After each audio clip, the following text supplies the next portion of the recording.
ഈ അച്ഛൻ വട്ട് ഈ അച്ഛൻ ഒരു പിശാച് പിടിച്ച അച്ഛനായതുകൊണ്ടല്ലേ ലോകത്തിലോട്ട് വിളിച്ചു പറഞ്ഞ എത്ര പേര് ഇത് നോക്കുന്നുണ്ടാവും. പിന്നെ എന്തിനാ സമയം കിടന്ന് ഇങ്ങനത്തെ കൂത്താടി കളിക്കുന്നത്? ഹലോ ബ്രദറെ, ഇങ്ങനെ മൊബൈലിൽ ഇപ്പോഴാണ് ഞാൻ കാണുന്ന ഒരു ഫോട്ടോ. അച്ഛനും ജോൺസ് അച്ഛൻ എന്ന് പറഞ്ഞാൽ ഒരു അച്ഛനും ബ്രദറും കൂടിയാന്ന് തോന്നിയിരിക്കുന്നത് അല്ലേ? അതെ അതെ. അപ്പൊ ഇത് എവിടെയാ ഇത് എവിടെയാ ഈ അച്ഛനെ എവിടുത്ത് അച്ഛൻ എന്ത് പറ്റി? എന്തായിരുന്നു പ്രശ്നം? എന്തായിരുന്നു? അതെ, ഞാൻ ചോദിക്കുകയല്ല, മൊബൈലിൽ കൂടെ ഇങ്ങനെ വരുന്നുണ്ട്. ഇങ്ങനെ ഈശോയുടെ കുരിശുരൂപത്തില് വെറും ഓസ്തിക്കകത്ത് തെളിഞ്ഞേക്കുന്നതൊക്കെ ഉണ്ടല്ലോ, ഓരോരോ അച്ഛന്മാർക്ക് കിട്ടുന്നതൊക്കെ. ഈശോയുടെ രൂപമായിട്ട് വരുന്നത് ഇപ്പം ഇടക്കോ ഇവിടെ വെളക്കന്നൂർ പള്ളി എന്ന് പറഞ്ഞ സ്ഥലത്തുണ്ടായിട്ടുണ്ട്. അപ്പൊ അതേപോലെ അച്ഛന് റോമിലെങ്ങാണ്ട് അച്ഛൻ പഠിച്ചാന്ന് തോന്നുന്നു. എന്നിട്ട് ഇതിപ്പോ പറയുന്നുണ്ട്, നിങ്ങൾ രണ്ടുപേരും കൂടിയാ പറയുന്നത്, അങ്ങോട്ടും ഇങ്ങോട്ടും സംഭാഷണം ചെയ്യുന്നത്. പിന്നെ അച്ഛന്റെ കാര്യങ്ങളൊക്കെ സംഭാഷണം ചെയ്യുന്നത് ബ്രദർ കേൾക്കുന്നതൊക്കെ. അപ്പൊ അങ്ങനെയായപ്പോ ഞാനിത് വന്നപ്പോ ഞാൻ പറയുവേ, ഇതിപ്പോ ലോകത്തില് ഞാൻ ക്രിസ്ത്യാനി പെണ്ണാ, എന്നെ അൽഫോൻസാമ നടത്തിച്ച. അപ്പൊ അതിനകത്ത് എഴുതിയേക്കുന്നത് എങ്ങനെയാന്ന് വെച്ചാൽ ഈ അച്ഛൻ തെറ്റ് കണ്ടുപിടിക്കുവന്ന്. എങ്ങനെ നടത്തിച്ചോ? എന്നെ അൽഫോൻസാമ 1.5 വയസ്സ് വരെ ഞാൻ നടത്തിയല്ലായിരുന്നു. 4.5 വയസ്സ് വരെ നടക്കാണ്ടിരുന്നിട്ട് എനിക്ക് നിറഞ്ഞു നടക്കുകൊണ്ടു. എന്നിട്ട് എന്നെ അൽഫോൻസാമ നടത്തിച്ചിട്ടാണ് അൽഫോൻസാമയുടെ എന്റെ അമ്മ നേർച്ചയാക്കി, ഇങ്ങനെ കബറടത്തിൽ പൊക്കോളാമെന്നും പറഞ്ഞു. പ്രാർത്ഥിച്ചിരുന്ന് ഒരുങ്ങിയിരുന്നപ്പോ ഞാൻ എഴുന്നേറ്റു. 4.5 വയസ്സ് കഴിഞ്ഞപ്പോ ഞാൻ പിടിച്ചു നിന്ന് എഴുന്നേറ്റു. ഇന്നും ഞാൻ നടത്തിയതപ്പോ ആരാണ്? അൽഫോൻസാമയാണോ? അല്ല, കർത്താവിനോട് അൽഫോൻസാമ പ്രാർത്ഥിച്ചപ്പോ നമുക്ക് അത്ഭുതം കിട്ടും. അവിടെയാണ് ഇപ്പം ആന്റി ഇപ്പൊ 2 പ്രാവശ്യം പറഞ്ഞതും അൽഫോൻസാമ നടത്തിച്ചു, അൽഫോൻസാമ നടത്തിച്ചു. ഇതാണ് അച്ഛൻ പറയുന്നത്. വഴി ഇത് കേക്ക്. ഈ അച്ഛൻ ഇതാണ് അച്ഛൻ പറഞ്ഞത്. അച്ഛൻ പറഞ്ഞത് ഇവിടുത്തെ പ്രശ്നം നമ്മളൊരു വിഗ്രഹത്തിൽ ആശ്രയിക്കുക, ഏതെങ്കിലും ഒരു വ്യക്തിയിൽ ആശ്രയിക്കുക, വിശുദ്ധരിലേക്ക് ആശ്രയിക്കുക, ഇവരാരും ക്രിസ്തുവിലേക്ക് എത്തുന്നില്ല. അൽഫോൻസാമയാണോ അമ്മച്ചിക്ക് വേണ്ടി മരിച്ചത്? ക്രൂശിൽ മരിച്ചത് ആരായിരുന്നു? എനിക്ക് മാതാവ് പ്രത്യക്ഷപ്പെട്ടത്. പിന്നെ അൽഫോൻസാമയാണോ അമ്മച്ചിക്ക് വേണ്ടി മരിച്ചത്? അത് പറയൂ. ആരാണ് അമ്മച്ചിക്ക് വേണ്ടി ക്രൂശിൽ മരിച്ചത്? ദൈവത്തോട് പ്രാർത്ഥിച്ചു. ദൈവത്തിന് അപ്പൊ നടത്തിച്ചതാരാ? നടത്തിയതാരാ? ഈ മകള് വഴിയാണല്ലോ എന്ന് പ്രാർത്ഥിക്കുവല്ലേ. അമ്മച്ചീനെ നടത്തിച്ചത് ആരാണ്? അൽഫോൻസാമയാണോ ക്രിസ്തുവാണോ? അല്ലെന്നേ, അപ്പൊ നമുക്ക് വരുമല്ലേ ഓരോ അനുഗ്രഹങ്ങൾ. ഞാൻ ചോദിക്കുന്നതിന് പറയൂ, അമ്മച്ചീനെ നടത്തിച്ചത് അൽഫോൻസാമയാണോ യേശു ക്രിസ്തുവാണോ? അത് കേക്ക്. ഇതൊക്കെ അവിടെ നിക്കട്ടെ. അല്ല, ഇത് പറഞ്ഞിട്ട് പോവാ. അമ്മച്ചീനെ നടത്തിച്ചത് അൽഫോൻസാമയാണോ ക്രിസ്തുവാണോ? അച്ഛന്മാരെ കല്ലെറിയാനും അച്ഛൻ പറഞ്ഞത് ഇത് തന്നെയല്ലേ? മനുഷ്യര് വിഗ്രഹത്തിൽ ആശ്രയിക്കുന്നു, വിശുദ്ധരിലേക്ക് ആശ്രയിക്കുന്നു, ഇവിടെ ഒന്നും യേശുവിലേക്ക് എത്തുന്നില്ല. അമ്മച്ചിക്ക് എത്ര വയസ്സായി? ഞാൻ ബ്രദറിനോട് തർക്കിക്കാനല്ല. അമ്മച്ചിക്ക് എത്ര വയസ്സായി? എനിക്കിപ്പോ 60 വയസ്സ് കഴിഞ്ഞു. 61 വയസ്സായിട്ടും അമ്മച്ചിക്ക് ഇപ്പോഴും ക്രിസ്തുവിലേക്ക് എത്താൻ പറ്റിയിട്ടില്ല. അമ്മച്ചി ഇപ്പോഴും അൽഫോൻസാമയിൽ കുടുങ്ങി കിടക്കുകയാണ്. 4.5 വയസ്സിൽ അമ്മച്ചിക്ക് ഉണ്ടായ ഒരു അത്ഭുതത്തെ കുറിച്ച് പറഞ്ഞിട്ടും അമ്മച്ചി ഇതുവരെ ക്രിസ്തുവിലെത്തിയില്ലല്ലോ. ഇത് തന്നെയല്ലേ അച്ഛൻ പറഞ്ഞത്? എന്തിനാന്ന് ചോദിക്കുന്നത്? അച്ഛന്റെ മുമ്പിലാണ്ട് ഒരു ഒടിഞ്ഞ പടം ഇരിക്കുന്നു ക്രിസ്തുവിന്റെ, ഒരു ആർലിക്കകത്ത്. അപ്പൊ അത് അച്ഛൻ ഒടിച്ചു വെച്ചതായിരിക്കും രാത്രി. ഈ അച്ഛൻ അത് വിളക്കന്നൂര് നടന്ന സംഭവത്തിന്റെ ഫോട്ടോ ആണ് വെച്ചിരിക്കുന്നത്, ആ തമ്പനയില് വെച്ചിരിക്കുന്നത്. ഇത് കള്ളത്തരത്തില് മനുഷ്യൻ ചെയ്തു വെച്ചിരിക്കുന്ന സംഭവമാണ് അവിടെ ഫോട്ടോയിൽ വെച്ചിരിക്കുന്നത്. അമ്മച്ചി ഇതൊന്ന് ശ്രദ്ധിച്ചേ. അതായത് 61 വയസ്സായി, 4.5 വയസ്സില് അൽഫോൻസാമയിലൂടെ എന്ന് പറഞ്ഞ് ഒരു സംഭവം നടന്നു. ക്രിസ്തുവാണ് നടത്തിച്ചതെന്ന് ഇത്രയും കാലമായിട്ട്, അതായത് 60 വയസ്സ് കൂട്ടുകയാണെങ്കിൽ 5 വയസ്സ് കുറച്ച് 55 വർഷം അമ്മച്ചി ജീവിച്ചിട്ട് അമ്മച്ചി ക്രിസ്തുവിനെ അറിഞ്ഞിട്ടില്ലല്ലോ. അമ്മച്ചിക്ക് കുഷ്ഠരോഗിയായി മദർ തെരേസനെ ആക്കി, മദർ തെരേസ വിശുദ്ധിയായി. അപ്പൊ എന്തെല്ലാം എന്റെ വീട്ടിൽ ഇതെല്ലാം ഇരിപ്പുണ്ട്. ഇവരെല്ലാം വിശുദ്ധമാരുണ്ട്. മറിയം ത്രേസ്യ എല്ലാം കട്ടാക്കിയാ. ഇല്ലില്ല, കേൾക്കാം. പറഞ്ഞോ. നമ്മളിവിടെ ഇവരെല്ലാം കുത്തിയിരുന്ന് നമ്മള് ലോകത്തിന് വേണ്ടി. ഇത് ഈ അച്ഛൻ പറയുന്നത് ശരിയാവില്ല. അല്ലെന്ന് അച്ഛനെ ഞാൻ വെറുക്കുമല്ല. അപ്പൊ റോമിനെ ആദ്യം തകർക്കും, അത് കഴിഞ്ഞിട്ട് ക്രിസ്ത്യൻസിന്റെ എവിടെയെല്ലാം ഉണ്ട് അവിടെയെല്ലാം തകർക്കും. ഇവിടെ ആരും ഒന്നും തകർക്കാൻ പോകുന്നില്ല. അമ്മച്ചി ഒന്ന് കേട്ടെ, ഒരു സെക്കൻഡ് ഒന്ന് കേട്ടെ. അതായത് ഇവിടെ ആരും തകർക്കാനല്ല അച്ഛൻ പറഞ്ഞത്. അമ്മച്ചി ഒരു സെക്കൻഡ് ഒന്ന് കേട്ടെ. അച്ഛൻ പറഞ്ഞ വിഷയം ഇതാണ്. പക്ഷെ പൊതുവെ പറയുന്നത് ഇപ്പം അങ്ങനെ ഒരു സബ്ജക്റ്റിനെ നമ്മൾ ഒബ്ജക്റ്റ് ആക്കി കഴിഞ്ഞാൽ ആ ഒബ്ജക്റ്റിൽ നിന്നും വീണ്ടും സബ്ജക്റ്റിലേക്ക് എത്തുമെന്നാണ് പൊതുവെ ഞാൻ മിക്ക ധ്യാന പ്രസംഗങ്ങളൊക്കെ. അതായത് വിഗ്രഹം വയ്ക്കാം, അപ്പോൾ വിഗ്രഹത്തിലൂടെ ചിലപ്പോൾ നമ്മൾ പ്രാർത്ഥിക്കുന്നു, പക്ഷേ അവിടെ നിന്ന് ക്രിസ്തുവിലേക്ക് എത്തും. ഇപ്പോൾ നമ്മൾ മാതാവിനോട് പ്രാർത്ഥിക്കുന്നു, മാതാവിലൂടെ ക്രിസ്തുവിലേക്ക്, വിഗ്രഹത്തോട് പ്രാർത്ഥിക്കുന്നു, വിഗ്രഹത്തിലൂടെ ക്രിസ്തുവിലേക്ക്. ഇങ്ങനൊരു കോൺസെപ്റ്റാണ് പൊതുവെ പറയപ്പെടുന്നത്. പക്ഷെ നേരത്തെ പറഞ്ഞ പോലെ സാത്താൻ എപ്പോഴും അങ്ങനെയാണല്ലോ, യഥാർത്ഥ സത്യത്തെ മറച്ചു വയ്ക്കും. ആരെങ്കിലും ഒരാൾ ഈ പറയുന്ന വിഗ്രഹത്തിൽ നിന്നും ക്രിസ്തുവിലേക്ക് എത്തുമോ? ആരും എത്തത്തില്ല, ഒരിക്കലും എത്തില്ല. കാരണം അവനറിയാം, പിശാചിനറിയാം ഈ നന്മ രൂപത്തെ വല്ലാതെ വ്യഗ്രതകളും ഭാരങ്ങളും ദുഃഖങ്ങളും വഹിച്ചുകൊണ്ട് ജീവിക്കുന്ന മനുഷ്യന് ആശ്വാസത്തിന് വേണ്ടി ഓടി നടക്കാം. അങ്ങനെ നോക്കുന്ന ഉടനെ അവന് ക്രിസ്തുവിൻ്റെ കണ്ണുകൾ, നമ്മുടെ കണ്ണുകൾക്ക് ഒത്തിരി പരിധിയുണ്ട്. നമുക്ക് ദൈവത്തെ കാണാനേ കഴിയില്ല. ദൈവത്തെ ആയിരിക്കുന്നത് പോലെ കാണാൻ കഴിയാത്തവനെയും നമ്മുടെ പിതാക്കന്മാർ വല്ലാതെ ഇതിൻ്റെ പേര് കലഹിച്ചിട്ടുണ്ട്. കാരണം ഈ രൂപം ഉണ്ടാക്കി കഴിഞ്ഞാൽ മനുഷ്യന് അവിടെ നിൽക്കും. ഈ രൂപമാണ് ഇവിടെ ഈ പള്ളിയിൽ അല്ലെങ്കിൽ ഒരു സ്ഥലത്ത് വെച്ചിരിക്കുന്ന ഈ രൂപത്തിൽ നിന്നുമാണ് എനിക്ക് അനുഗ്രഹങ്ങൾ കിട്ടിയത്, ഞാൻ സൗഖ്യപ്പെട്ടത്, ഞാൻ വിടുതൽ പ്രാപിച്ചതെന്ന് ഓർത്തു പോകാനുള്ള ഒരു വലിയ തന്ത്രം പിശാച്, ഒരു കെണി പിശാച് മനുഷ്യന് മുമ്പിൽ ഒരുക്കുന്നുണ്ട്. നമ്മൾ പഴയ നിയമത്തിൽ നമ്മൾ കാണുന്നുണ്ടല്ലോ, അതായത് ദൈവം വാഗ്ദാന പേടകത്തിനേക്കൊക്കെ മുമ്പ് ദൈവം പറയുന്നത്, എനിക്ക് വേണ്ടി നീ ഒരു ബലിപീഠം പണിയുമ്പോൾ അത് കല്ല് ഒരു ഉളി കൊണ്ട് കൊത്തിപ്പോലും നീ പണിയരുത്. അതായത് അതിന് ആ ഒരു ഷേപ്പ് പോലും വന്നു കഴിഞ്ഞാൽ നാളെ നീ ബലിയർപ്പിക്കുന്ന ബലിപീഠം നിനക്ക് ദൈവമായി മാറുമെന്നൊരു ചിന്തയാണ് അവിടെ ദൈവം ഇസ്രായേലിന് കൊടുക്കുന്നത്. തീർച്ചയായിട്ടും ഈ വിഗ്രഹം മാത്രമല്ല, സ്ഥലം വിഗ്രഹമാകാം. ഒരു സ്ഥലത്ത് പോയി പ്രാർത്ഥിച്ചാൽ എനിക്കത് കിട്ടും. ഈ സ്ഥലത്തിന് നമുക്ക് വലിയ പ്രാധാന്യം കൊടുക്കുക. ഈ സ്ഥലം മാറിപ്പോകാവുന്ന, ഒരു വെള്ളപ്പൊക്കം വന്നാൽ അത് ഒഴുകി പോകാവുന്ന, ഇനിയും ഒരു പള്ളി വിഗ്രഹമാകാം, ഒരു വ്യക്തികൾ വിഗ്രഹമാകാം. ഒരു വ്യക്തിയിൽ ഇപ്പോൾ ഞാനൊരു വലിയ അത്ഭുത പ്രവർത്തകനാണ് എന്ന് ലോകത്തിന് മുമ്പ് അവതരിപ്പിച്ച് എന്നിലേക്ക് ആളുകൾ ആകർഷിക്കപ്പെട്ട ഞാനൊരു വിഗ്രഹമായിത്തീരുന്നു. ആളുകൾ ബലഹീനരാണ്. അവർക്ക് അവരുടെ കണ്ണുകൾക്കും അവർക്ക് കാതുകൾക്കും അവരുടെ പഞ്ചേന്ദ്രിയങ്ങൾക്ക് അറിയാൻ, പുറം ലോകത്തെ അറിയാനുള്ള പരിധികൾ ഒത്തിരി ഉള്ളതുകൊണ്ട് തന്നെ ഈ മനുഷ്യന് ഇവിടെ ഉടക്കിപ്പോകും, ഇവിടെ നിൽക്കും, അതിനപ്പുറത്തേക്ക് പോകത്തില്ല.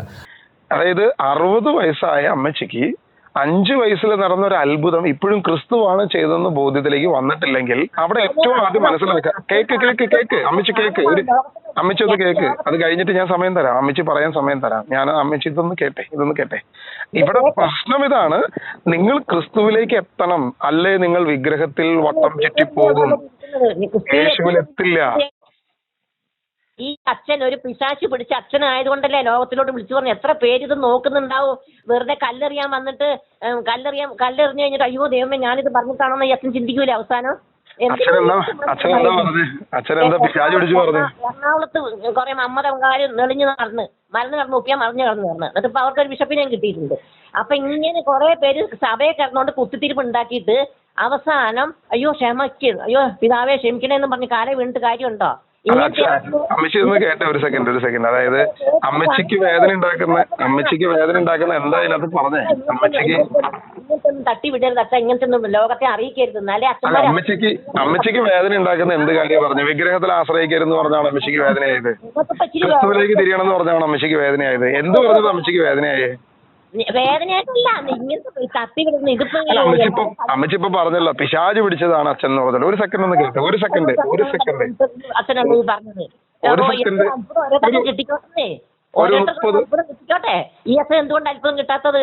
അച്ഛന്റെ അപ്പം കള്ളും കുടിച്ച് കഞ്ചാവ് വലിച്ച് നടന്നിട്ടായിരിക്കും അച്ഛനായത്.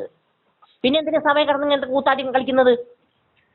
30 സെക്കൻഡ് ആ വായൊന്ന് അടച്ചേ, 30 സെക്കൻഡ് ഒന്ന് കേട്ടെ, ഒരു 30 സെക്കൻഡ്. അത് കഴിഞ്ഞ് അമ്മച്ചി പറയുന്നത് മുഴുവൻ ഞാൻ കേൾക്കാം. ഇത് നിർത്തുക. ദൈവനാമത്തിന് മഹത്വം ഉണ്ടാകട്ടെ. കഴിഞ്ഞ ദിവസം ജോൺസൺ അച്ഛനുമായി ചെയ്തൊരു വീഡിയോ ഒത്തിരി കാര്യങ്ങൾ അച്ഛൻ വെളിപ്പെടുത്തി കഴിഞ്ഞപ്പം ഒത്തിരി പേർക്ക് അത് വേദനയുണ്ടാക്കി. ക്രിസ്തീയ സമൂഹത്തിൽ പ്രത്യേകിച്ച് കത്തോലിക്ക വിഭാഗത്തിൽ ഒരുപാട് പേര് കഴിഞ്ഞ കാലങ്ങളായി പുരോഹിതരുടെ അധികാരികളുടെ ഉപദേശപ്രകാരം വണങ്ങിക്കൊണ്ടിരുന്ന, കെട്ടിപ്പിടിച്ചുകൊണ്ടിരുന്ന, ആശ്രയിച്ചുകൊണ്ടിരുന്ന വിഗ്രഹം യാതൊന്നുമല്ല എന്ന് ഒരു പുരോഹിതൻ അദ്ദേഹത്തിൻ്റെ ഔദ്യോഗിക പദവിയിൽ നിൽക്കുമ്പോൾ തന്നെ ഒരു കത്തോലിക്ക പുരോഹിതൻ വ്യക്തമായി വെളിപ്പെടുത്തിയപ്പം അത് പലരെയും അസ്വസ്ഥതപ്പെടുത്തി. അതിലൊരു അമ്മച്ചിയാണ് ഈ കുറച്ച് നേരത്തെ നിങ്ങൾ കേട്ട ആ ഓഡിയോ. അമ്മച്ചി വളരെ ആവേശഭരിതമായിട്ടാണ് എന്നെ വിളിച്ചിട്ട് അമ്മച്ചി പറഞ്ഞൊരു കാര്യം നിങ്ങൾ ശ്രദ്ധിച്ച് കാണും. അൽഫോൻസാമയാണ് എന്നെ നടത്തിയത്. ഏകദേശം 61 വയസ്സ് പ്രായമുണ്ട് ഈ പറയുന്ന അമ്മച്ചിക്ക്. ഒന്ന് ആലോചിച്ച് നോക്കുക, 5 വയസ്സിൽ അവർക്ക് ലഭിച്ച ഒരു അത്ഭുതം, ദൈവശക്തി, ദൈവപ്രവൃത്തി എന്ത് തന്നെയാകട്ടെ, അത് എങ്ങനെ വന്നു എന്നുള്ളതല്ല, അത് ആരാണ് അതിൻ്റെ പിന്നിൽ പ്രവർത്തിച്ചത് എന്നുള്ളതിനെ കുറിച്ച് ഇപ്പോഴും അമ്മച്ചിക്ക് വ്യക്തമായിട്ടൊരു ബോധ്യമില്ല. ദൈവമാണ് ഇത് പ്രവർത്തിക്കുന്നത്, ചെയ്യുന്നത് എന്ന് ആദരം കൊണ്ട് പറയാൻ ഞാൻ പല പ്രാവശ്യം അമ്മച്ചിയോട് ചോദിച്ചു, അമ്മച്ചി ആരാണ് നടത്തിയത്? അൽഫോൻസാമ്മയാണോ നടത്തിയത്? അമ്മച്ചി അപ്പോഴും പറഞ്ഞുകൊണ്ടിരിക്കുക, അതെ അൽഫോൻസാമ്മേനെ നടത്തി. അതായത് ഇത്രയും പ്രായമായിട്ടും ഈ ഒരു പ്രായത്തിലെത്തിയിട്ടും അവർക്ക് ക്രിസ്തുവിലേക്ക് എത്താൻ കഴിയുന്നില്ലെങ്കിൽ പിന്നെ ഈ വിഗ്രഹം കൊണ്ട് എന്ത് ഗുണമാണുള്ളത്? വിശുദ്ധരിൽ ആശ്രയിച്ചിട്ട് എന്ത് മേന്മയാണ് നമുക്ക് ലഭിക്കുന്നത്? വിശുദ്ധരിലൂടെ ക്രിസ്തുവിലേക്ക്, മാതാവിലൂടെ ക്രിസ്തുവിലേക്ക്, വിഗ്രഹങ്ങളിൽ നടക്കുന്ന അത്ഭുതം ക്രിസ്തുവിലേക്ക് വിരൽ ചൂണ്ടുന്നു, കൃപാസനത്തിൽ ചെയ്യുന്ന ഉടമ്പടി അത് ക്രിസ്തുവിലേക്ക് എത്തിക്കുന്നു എന്നൊക്കെ നമ്മൾ കള്ളത്തരം പറയാന്നല്ലാതെ എവിടെയെങ്കിലും സംഭവിക്കണ്ടോ എന്ന് തിരിച്ചറിഞ്ഞു നോക്കുക. അച്ഛൻ വ്യക്തമായിട്ട് അവിടെ പറഞ്ഞ കാര്യം, ഞാൻ അച്ഛനോട് ചോദിക്കുന്ന ഒരു ചോദ്യമുണ്ട്. അച്ഛാ, ഈ വിഗ്രഹങ്ങളിലൂടെയാണല്ലോ പിന്നീട് അവർ ദൈവമഹത്വം തിരിച്ചറിയുന്നത് എന്ന് ചോദിച്ചപ്പം അച്ഛൻ അവിടെ കൃത്യമായിട്ട് പറയുന്നുണ്ട്, അവർ വിഗ്രഹത്തിൽ തടയും. ഒരിക്കലും ഈ വിഗ്രഹം അതിൽ നിന്ന് വിട്ടുപോകാൻ അനുവദിക്കത്തില്ല. അതായത് എവിടെ നിന്നാണോ അവർക്കൊരു അനുഭവം ലഭിച്ചത് അവിടെ നിൽക്കും, അതിനപ്പുറത്തോട്ട് പോകാൻ അവർക്ക് കഴിയില്ല. അച്ഛൻ ആ പറഞ്ഞ കാര്യത്തിന്റെ വളരെ വ്യക്തമായ ഒരു തെളിവാണ് ഈ 61 വയസ്സുകാരി ഈ അമ്മച്ചിയുടെ ആവേശപൂർവ്വമായിട്ടുള്ള ഒരു ഓഡിയോ കോൾ. നിങ്ങൾ ചിന്തിച്ചു നോക്കുക, ഇത്രയും കാലം ദൈവത്തിൽ വിശ്വസിച്ച് ക്രിസ്ത്യാനി എന്ന നാമധേയ ക്രിസ്ത്യാനിയായി മുന്നോട്ട് പോയിട്ടും ദൈവമാണ് തനിക്ക് ഇത്രയും വലിയ കാര്യങ്ങൾ ചെയ്ത് തരുന്നത് എന്ന് ബോധ്യമില്ലാതെ അവർ മുന്നോട്ട് പോകുമ്പം എത്ര അപകടത്തിലേക്കാണ് ഇവർ പോകുന്നത്. ഈ അപകടത്തിലേക്ക് ഇവരെ കൊണ്ടുപോകുന്നതിൻ്റെ കാരണക്കാരാരാണ്? ആരാണ് ഇവരെ ഈ അജ്ഞതയിൽ വളർത്തുന്നത്? നമ്മൾ ചിന്തിക്കണം, നമ്മൾ തിരിച്ചറിയണം. ഇനി ഈ അമ്മച്ചി യാതൊരുവിധ വിദ്യാഭ്യാസമില്ലാത്ത ഒരാളല്ല, അത്യാവശ്യം കാര്യഗൗരവമുള്ള കാര്യങ്ങളെക്കുറിച്ച് അറിവുള്ളൊരു വ്യക്തിയാണ്. അതായത് എനിക്ക് ഈ ഓഡിയോ കോളിന് ശേഷം അമ്മച്ചി വളരെ വളരെ ആവേശത്തോടു കൂടെ പിന്നെയും എനിക്കൊരു വാട്സാപ്പിലൊരു ഓഡിയോ ഇട്ടിരുന്നു. നിങ്ങൾ ഈ ഓഡിയോ കൂടി ഒന്ന് ശ്രദ്ധിച്ചു നോക്കുക, അമ്മച്ചി എന്താണ് ഇതിനകത്ത് പറഞ്ഞു വെക്കുന്നത് എന്നും കൂടെ നമുക്കൊന്ന് പരിശോധിക്കാം. അച്ഛൻ മരിക്കുന്നതിന് മുമ്പ് അച്ഛന് പറയണം പോലും ലോകത്തോട് വിളിച്ചിട്ട്, എന്നതൊക്കെ ഈ അച്ഛനെ എന്നാ വട്ടായിരിക്കും ഇപ്പൊ. അല്ലെ പിന്നെ എങ്ങനെ കുർബാന ചെല്ലുന്ന അച്ഛനും ഓസ്തി മീഞ്ഞെടുത്ത് നടക്കുന്ന അച്ഛന് ഉള്ളിൽ വിശ്വാസം ഇല്ലാത്തതുകൊണ്ടാണ് അതൊക്കെ അത്ഭുതപ്പെടാത്തത്. ഇതെല്ലാം ഭൂമിയിൽ അത്ഭുതം കാണിക്കുന്നുണ്ടെന്നേ, എന്തോ ഒരു അത്ഭുതങ്ങളാണ് നടക്കുന്ന ഓരോ സ്ഥലത്ത്. കാരണം വെച്ചാൽ അച്ഛൻ എന്തായാലും മാനസികരോഗമായി കാണുന്നേ, അല്ലെ പിന്നെ എങ്ങനെ എന്തോ ശാസ്ത്രം പഠിച്ചിട്ട് തല വട്ടായി കാണുമായിരിക്കും. അയ്യോ എന്താന്ന് പറ. അപ്പൊ ഞാനിത് വേദനയോട് കൂടി ദേഷ്യം പിടിച്ച് പറയുന്നതല്ല, ഇത് അച്ഛനോട് പറയണം. എനിക്ക് നമ്പർ കിട്ടിയിട്ടില്ല, ഞാൻ കുറെ തെരഞ്ഞുവിടെ അച്ഛൻ്റെ നമ്പർ. അപ്പൊ ബ്രദറിന്റെ നമ്പറാ കാണിക്കുന്നത്, അതിലാ പറയുന്നത്. അതുകൊണ്ട് ആരെയും പറഞ്ഞിട്ട് കാര്യമില്ലെന്നേ, അവനവന്റെ വിശ്വാസത്തില് അവനവൻ ജീവിച്ചോളുക. അമ്മച്ചിയുടെ പ്രശ്നം ഈ വിഗ്രഹത്തിൽ അത്ഭുതം നടക്കുന്നതിനെ കുറിച്ച് അച്ഛൻ പറഞ്ഞതാണ്. ആ വിഗ്രഹത്തിൽ നടക്കുന്ന അത്ഭുതം ദൈവമല്ല ചെയ്യുന്നത് എന്ന് പറഞ്ഞതിൻ്റെയാണ് പ്രശ്നം. അച്ഛൻ ഒരിക്കലും വിശുദ്ധ കുർബാനയിൽ യേശുക്രിസ്തുവിൻ്റെ ശരീരരക്തങ്ങൾ ഇല്ല എന്ന് യാതൊരുവിധ വാക്കുകൊണ്ട് പറഞ്ഞിട്ടില്ല. എന്താണ് അത്? വിശുദ്ധ കുർബാന യേശുവിൻ്റെ ശരീരരക്തങ്ങളുടെ സാന്നിധ്യം തന്നെയാണെന്നാണ് അച്ഛൻ പറഞ്ഞത്.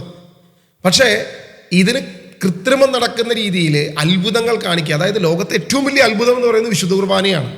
അതിനപ്പുറത്തോട്ട് മറ്റൊരു അത്ഭുതത്തിൻ്റെ അതിൻ്റെ പുറകിൽ മറ്റൊരു അത്ഭുതം ചെയ്യേണ്ട ഒരു കാര്യമുണ്ടോ എന്നുള്ളത് നമ്മൾ തിരിച്ചറിയണം. ഇതാണ് അച്ഛൻ്റെ ഏറ്റവും പ്രധാനപ്പെട്ട വാദമായിരുന്നത്. അതുപോലെ തന്നെ അച്ഛൻ പറഞ്ഞു വെച്ചത്, വിഗ്രഹങ്ങളിലൂടെ നടക്കുന്ന ഈ വിഗ്രഹങ്ങളിൽ നടക്കുന്ന അത്ഭുതങ്ങൾ ഒരുവനെയും മാനസാന്തരപ്പെടുത്തുന്നില്ല, ഒരുവനെയും ക്രിസ്തുവിലേക്ക് അടുപ്പിക്കുന്നില്ല. യാതൊരു വ്യക്തിക്കും ഒരു പരിവർത്തനവും നടക്കുന്നില്ല. പകരം ആ വിഗ്രഹത്തിൽ കുടുങ്ങിക്കിടക്കുന്ന അവസ്ഥ, ഈ അമ്മച്ചിയുടെ അവസ്ഥ ആലോചിച്ച് നോക്കുക. ആ വിഗ്രഹത്തിൽ കുടുങ്ങിപ്പോയിരിക്കുക, മുന്നോട്ട് പോകാൻ കഴിയുന്നില്ല. ഒരിക്കലും മരണം വരെ അവരൊരിക്കലും മുന്നോട്ട് പോകാത്ത അവസ്ഥയിൽ കെട്ടിയിടുന്നൊരവസ്ഥയാണ് ഈ വിഗ്രഹത്തിനുള്ളത് എന്നുള്ളത് വിശുദ്ധ ബൈബിൾ പറയുന്ന കാര്യമാണ്. വിശുദ്ധ ബൈബിളിൽ ബാറൂക്കിന്റെ പുസ്തകം അതിൻ്റെ 6-ാം അധ്യായം അതിൻ്റെ 4-ാം വാക്യം, നിങ്ങൾ ബാബിലോണിലെ വെള്ളി, സ്വർണം, മരം എന്നിവ കൊണ്ട് നിർമ്മിച്ച ദേവന്മാരെ കാണും, മനുഷ്യർ അവയെ തോളിൽ ചുമക്കുന്നു, ജനങ്ങൾ അവയെ ഭയപ്പെടുന്നു, ജനതകളെ പോലെ ആകാതിരിക്കാൻ ശ്രദ്ധിക്കുവിൻ. ഈ ദേവന്മാരുടെ പിൻപിൽ നിന്നും ജനക്കൂട്ടം ആരാധിക്കുന്നത് കാണുമ്പോൾ നിങ്ങൾ അവയോട് ഭയം തോന്നരുത്. എന്നാൽ നിങ്ങളുടെ ഹൃദയത്തിൽ പറയണം, കർത്താവെ, അങ്ങയെയാണ് ഞങ്ങൾ ആരാധിക്കേണ്ടത്. എൻ്റെ ദൂതൻ നിങ്ങളുടെ കൂടെയുണ്ട്, അവൻ നിങ്ങളുടെ ജീവൻ കാത്തു സൂക്ഷിക്കുന്നു. ഇവിടെ കർത്താവ് വ്യക്തമായിട്ട് പറയുകയാണ്, ദൈവത്തിൻ്റെ ദൂതൻ നമ്മുടെ കൂടെയുണ്ട്, നമ്മളെ കാത്തു സൂക്ഷിക്കുന്നു. വിഗ്രഹത്തെ ചുമന്നുകൊണ്ട് നടക്കരുത്, വിഗ്രഹത്തിൽ ആശ്രയിക്കരുത്. ജനതകൾ വിഗ്രഹത്തിൽ ആശ്രയിക്കും. അവർ നടക്കുന്ന വിഗ്രഹത്തിൽ ആശ്രയം കണ്ടിട്ട്, ജനതകൾ ഉണ്ടാക്കിയ വിഗ്രഹത്തെ കണ്ടിട്ട്, സ്വർണം വെള്ളി കൊണ്ട് ബാബിലോണിലെ വിജാതീയ ദേവന്മാരെ ഉണ്ടാക്കിയത് കണ്ടിട്ട് നിങ്ങൾ ഉണ്ടാക്കരുത്. അങ്ങനെ വിജാതീയ ദേവന്മാരുടെ മുൻപിൽ അവർ ആരാധിക്കുന്ന പോലെ നിങ്ങളും നിങ്ങളുടെ ദേവന്മാരെയോ ദൈവത്തെയോ ഭൂമിയിൽ കല്ലുകൊണ്ടോ മണ്ണുകൊണ്ടോ ഉണ്ടാക്കി അതിന് മുമ്പിൽ ആരാധിക്കരുത്. അങ്ങനെയല്ല ആരാധന, അത് ആരാധനയല്ല എന്ന് വ്യക്തമായി ബൈബിൾ നമ്മളെ പഠിപ്പിക്കുക. ദൈവവചനം പഴയ നിയമത്തിൽ ഉടനീളം നമ്മളോട് പറഞ്ഞിരിക്കുകയാണ്, കുഞ്ഞുമക്കളെ, നിങ്ങൾ വിഗ്രഹങ്ങളിൽ നിന്നും ഓടി അകലുവിൻ. അതാ യോഹന്നാൻ തന്റെ ലേഖനത്തിൽ പറഞ്ഞിരിക്കുന്നത്. കുഞ്ഞുമക്കളെ, നിങ്ങൾ വിഗ്രഹങ്ങളിൽ നിന്ന് അകന്നിരിക്കുവിൻ, ഓടി അകലുവിൻ. അവിടെ നിന്ന് ഓടിപ്പോയിക്കോ. കാരണം അവിടെ ഇരുന്നാൽ നിങ്ങളെ വഴിതെറ്റിക്കുന്ന ഒന്നാണ് അവിടെ ഉള്ളത്, ഒരിക്കലും നിങ്ങളെ ക്രിസ്തുവിലേക്ക് എത്തിക്കത്തില്ല എന്ന് പറഞ്ഞ് യോഹന്നാനാ. അപ്പോൾ അച്ഛൻ പിശാചു പിടിച്ചതാണെന്ന് ഈ അമ്മച്ചി പറയുമ്പം ഇതുവരെ അൽഫോൻസാമയിൽ നിന്ന് ക്രിസ്തുവിലേക്ക് എത്താൻ കഴിയാത്ത ഈ അമ്മച്ചിയുടെ മനോഭാവത്തിൽ, അഭിപ്രായത്തിൽ നിങ്ങൾ ചിന്തിച്ചു നോക്കുക, ഈ മനോഭാവത്തിലേക്ക് എത്തിച്ചത് ആരാണ് എന്ന് തിരിച്ചറിയുക.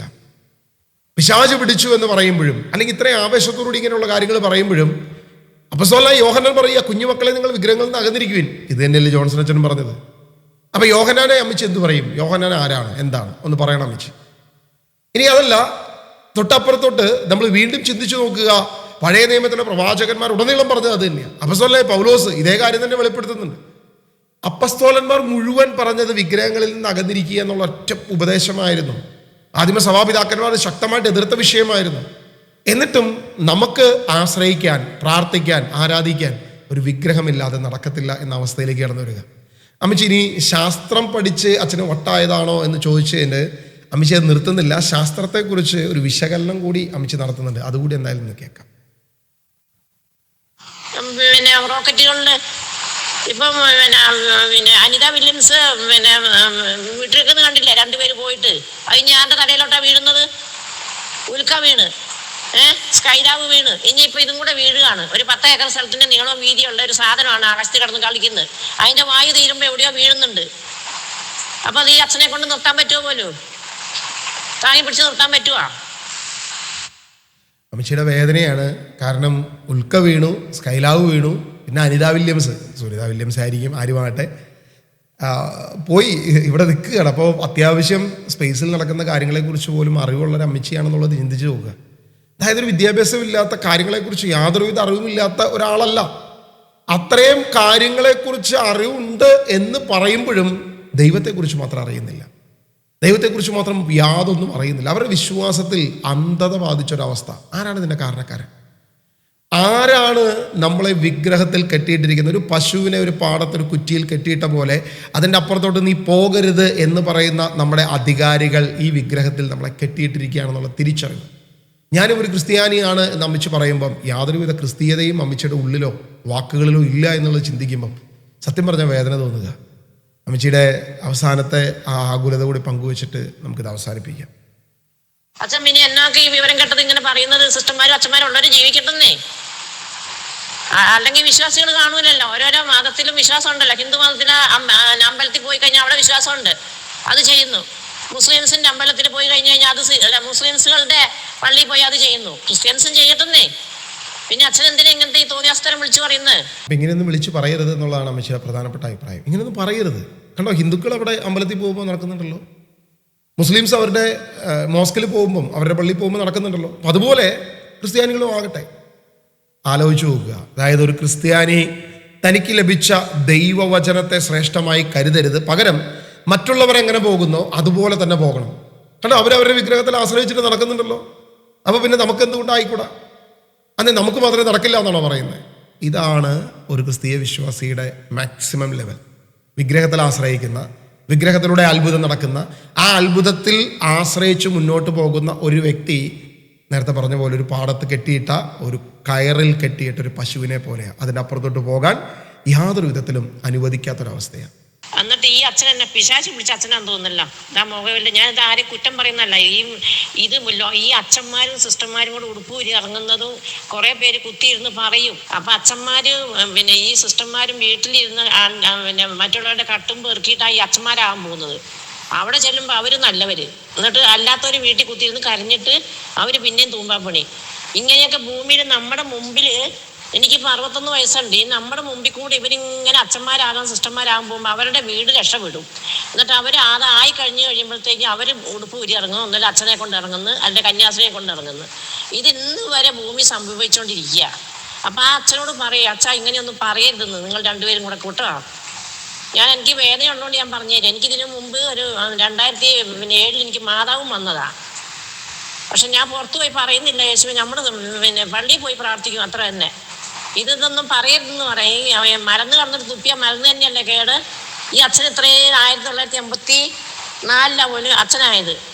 അപ്പൊ അച്ഛൻ്റെ അച്ഛൻ കള്ളുകൂടിയനോ എന്തെങ്കിലും ആയിരിക്കും.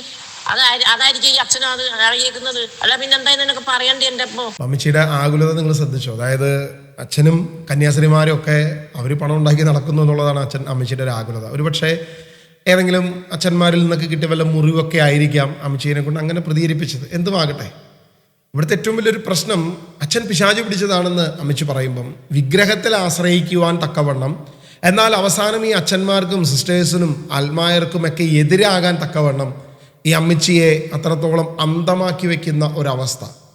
ഇതിൽ നിന്നുമാണ് നമുക്ക് മോചനം വേണ്ടത്. ദൈവം പറഞ്ഞ ആ മോചനം, ക്രിസ്തു നിങ്ങളെ സ്വതന്ത്രരാക്കിയാൽ യഥാർത്ഥത്തിൽ നിങ്ങൾക്ക് സ്വാതന്ത്ര്യം ലഭിക്കും. സ്വാതന്ത്ര്യത്തിൻ്റെ വലിയ ആഘോഷങ്ങളൊക്കെ കഴിഞ്ഞ് നിൽക്കുക നമ്മൾ.